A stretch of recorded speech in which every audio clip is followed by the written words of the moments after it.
blessings all come in like fun. But thank God for the journey, the earnings, the dust to the plus. Yeah. Gratitude is a must. Yeah.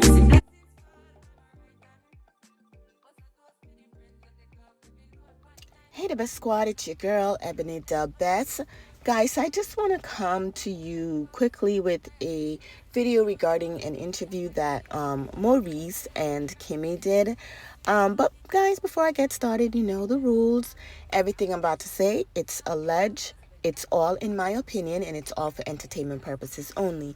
So Kimmie and Maurice had a sit down with probably a radio station, and they were discussing, you know, Kimmie's journey with the cancer.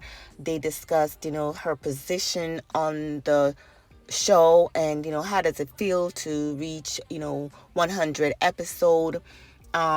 They also talk about, you know, I think Maurice says something to the effect that, you know, I guess another thing about the show that they didn't know, it's like what was said in confessions, like, and he was like, so y'all really say that, you know? So I'm gonna let you guys hear what was said in this interview. Guys, put your comments, your thoughts, and like up the video. Marriage Huntsville Season 6 on every Saturday night. Kimmie and Maurice Scott building, man, becoming one of the biggest of the franchise series on OWN Love and Marriage Huntsville. Of course, Kimmie and Maurice, welcome, man. We appreciate y'all. Thank you for having us. Yeah. Thank you. Congratulations on the 100th episode that just aired. Y'all are like superstars now. Listen, I got up, went to work, took care of my kid. Like, that's a thing. Yeah. This blessing has landed for us, and we are more than grateful. Wow. More than grateful. And 100 at that, that's I never wonderful. thought I'd get married to a beautiful actress on TV. Yeah, I remember in the first season, thought y'all's courtship, Maurice, the way you came through as a whole man, and Kimmie and all of your feminine energy, like y'all really were, I know it's cliche to say, but y'all really were goals. Yeah. And especially the way that the rest of the cast has panned out. Can we just say we appreciate for what y'all are and what y'all stand for and what y'all represent on television for us? Absolutely. Thank you. And I concur. Like, when we look at the collective, I agree 100%. It was a gold mine to even be found in that nugget. You know what I mean? Yeah. Because so many other shows are casted, and we weren't casted. We're legitimately friends that were trying to move forward in this venue. You know? Wow. And I think that was meaningful. Like, you can see the authenticity of the friendships. Now, granted, some of them have kind of dissolved and moved in different directions, and kind of things haven't worked out for some people. Yeah. But the premise of the show was all 6 of us were friends. Y'all's relationship, the intimacy of it, like, has it changed the dynamics of your relationship for better or worse? I think that things change because you get a chance to relive the same history. And then you get to see what people say behind closed doors. So when they have those clips that pop up and you're like, oh, so that's what you thought about that. You know, then you get a chance to relive it. So sometimes things that you work yourself past, you know, those are things that you get to relive. And I don't think a lot changes. I don't think the TV show changes a lot of relationships. I think it kind of brings out what already is there. So, I mean, and that's just my perspective. I don't, because I hear that a lot. Even when we first started, some other shows, people would tell us that. They would say, be careful, watch your relationship, the TV show it is. And I think, like, if you have a firm foundation, you know, you can get past that stuff. You can communicate through that stuff. You know what I mean? Just don't let them set you up. Oh, you get set up. Don't let them set you up, girl. You go get You set get up. set up. You get set up. So that's for sure. You just have to kind of use your brain. Yeah. You know what I'm saying? Yeah. The same way we tell fans, you see 42 minutes. It took us a whole week to shoot that show. That's right. So, you know, kind of think your way through some of that stuff. This season, you're really talking about your going through breast cancer. And you're sharing that because that's so important to you to be able to do that to a national audience. And how scary was it in real life? It was extremely overwhelming. I guess the most overwhelming was when I found the time frame, waiting on the test and waiting on results and waiting on the anticipation of it was probably the most overwhelming.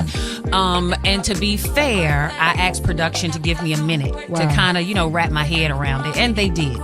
And so I was grateful for so many people reach out who hadn't had a mammogram in a while, got one. Some people found stuff, some people didn't, some people were happy, some people had not so good news.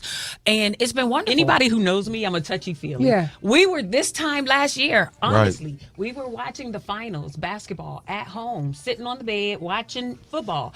And I was doing, basketball, sorry. And I was doing my thing, and I was just like, I was like, that feels like a lump.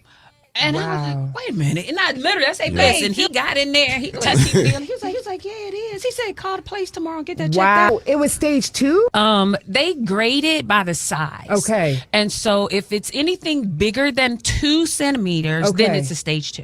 Okay. However, mines were not. The dilemma for me is that I had 2 lumps. What? I didn't just have 1. And so that's what technically kind of carried me over to a stage 2, because I had 2 lumps. I had one in my breast and I had one in my lymph node under my arm. Wow. So technically, they said it's a 1B or 2A. They kind of grade me on the curve. Okay. Because both of them were less than 2 centimeters. So I finished chemotherapy December the 5th. I had surgery December the 20th. And my last radiation treatment was April the 13th. Wow. Oh, amen. Amen. Yes. Amen. Amen. So a lot of weight has been lifted for me, for my babe, just our house trying to maintain consistency. Yeah. So a lot of things are in a better place. I'm going to ask how it was for Maurice as a husband, but what about for your son, Jalen, right? How was it for Jalen? Because I have a son, your son's age. His name is Jalen as well. I can't imagine having that conversation with my child, and they probably assume the worst when they hear we wanted cancer. to be able to give some good news with the bad news. You know what I'm saying? So we waited on a couple tests, but it was visibly, you could see they were shaking. Oh, man. Especially Jalen, like when we told Jalen that day, I knew something was wrong. I knew something was wrong. Wow, he said, that's my crazy. stomach hurt, I just wasn't feeling right. And he literally, he was like, I knew something was wrong.